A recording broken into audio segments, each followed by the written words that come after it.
dalam merumuskan dasar negara juga merupakan salah satu bentuk perjuangan melepaskan diri dari tangan penjajah. Nah, pada saat itu mungkin belum terbentuknya Pancasila, di mana banyak sekali penjajah yang ingin menguasai negara kita ini, negara Indonesia. Maka dilakukanlah proses musyawarah oleh para bapak bangsa negara ini, para bapak bangsa Indonesia. Nah, perjuangan yang dilakukan oleh para bapak bangsa dalam proses perumusan dasar negara tidaklah semudah dibayangkan.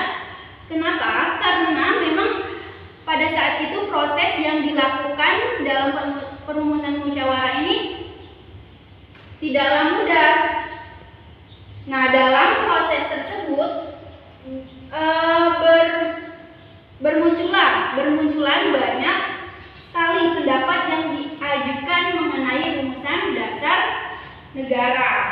Banyak sekali yang bermunculan pendapat yang diajukan. Nah, baik, ada 3 tokoh yang membentuk Pancasila. Ada 3 tokoh, yaitu yang pertama adalah Mr. Muhammad Yamin, dan yang kedua adalah Mr. Supomo, dan yang ketiga adalah Presiden pertama Indonesia, yaitu Insinyur Soekarno. Nah, ketiga orang tersebut adalah merupakan bapak bangsa yang mengemukakan gagasan dan pendapatnya. Nah, melalui musyawarah yang panjang, maka disepakati rumusan dasar negara, yaitu Pancasila. Nah, anak-anak, siapa yang hafal Pancasila? Coba kita bersama-sama menyebutkan Pancasila. 1, 2, 3. Pancasila. 1. Ketuhanan yang Maha Esa. 2. Kemanusiaan yang adil dan beradab. 3. Persatuan Indonesia. Dan yang keempat, kerakyatan yang dipimpin oleh hikmat kebijaksanaan dalam permusyawaratan perwakilan. Dan yang kelima adalah keadilan sosial bagi seluruh rakyat Indonesia.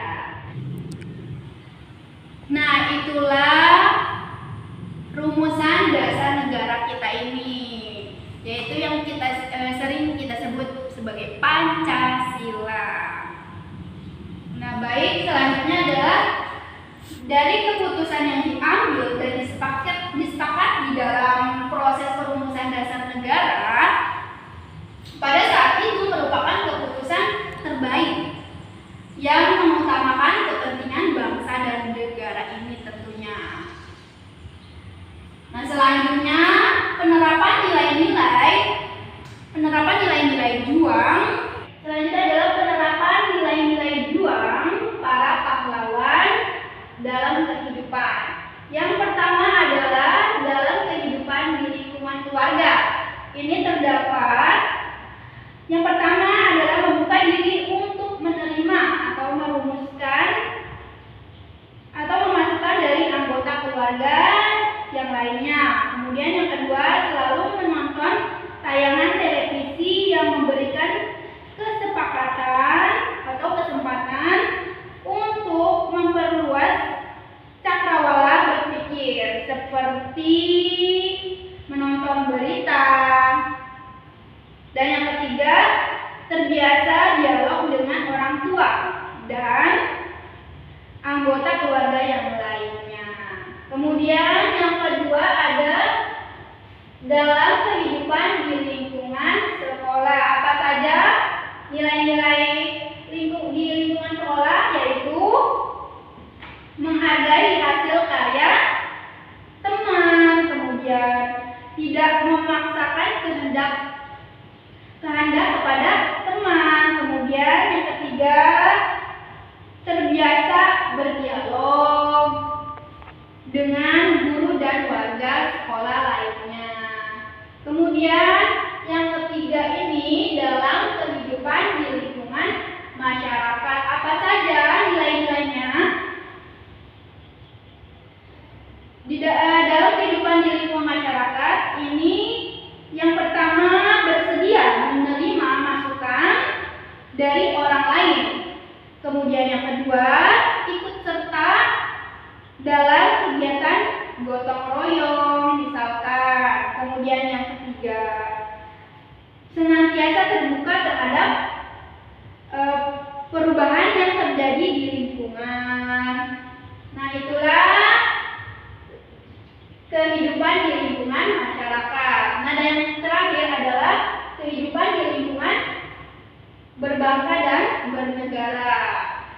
kehidupan berbangsa dan negara, atau kita mencakup semuanya. Ini adalah yang pertama, nilai-nilainya bekerja sama dengan bangsa lain. Kemudian yang kedua, melakukan kegiatan yang dapat mengharumkan nama bangsa. Contohnya apa? Mengharumkan nama bangsa. Contohnya lomba antar bangsa. Misalnya Asian Games yang dilakukan pada tahun 2018 waktu itu. Kemudian ada juga kegiatan SEA Games dan lain sebagainya. Itulah kegiatan yang nilai-nilai yang mengharumkan nama bangsa. Kejuaraan dunia seperti itu, olimpiade, para atlet-atlet yang bertanding di luar sana. Untuk yang ketiga ini ialah berbuat sesuai dengan peraturan perundang-undangan yang berlaku. Apa saja itu? Yaitu menaati peraturan di negara kita, kemudian tidak merugikan orang lain, dan lain sebagainya. Nah, karena negara kita adalah negara hukum, kita sebagai bangsa Indonesia wajib menaati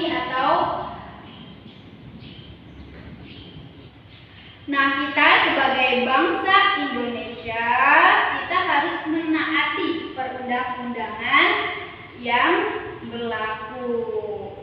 Nah, baik, sampai sini yang Ibu jelaskan. Semoga bermanfaat, semoga dapat dipahami, semoga kalian mengerti apa yang sudah Ibu jelaskan. Ada yang mau bertanya mengenai nilai juang para pahlawan dalam kehidupan ini? Oke, baik, kalau tidak ada yang mau bertanya, silakan kalian kerjakan soal yang sudah Ibu berikan. Baik, sampai sini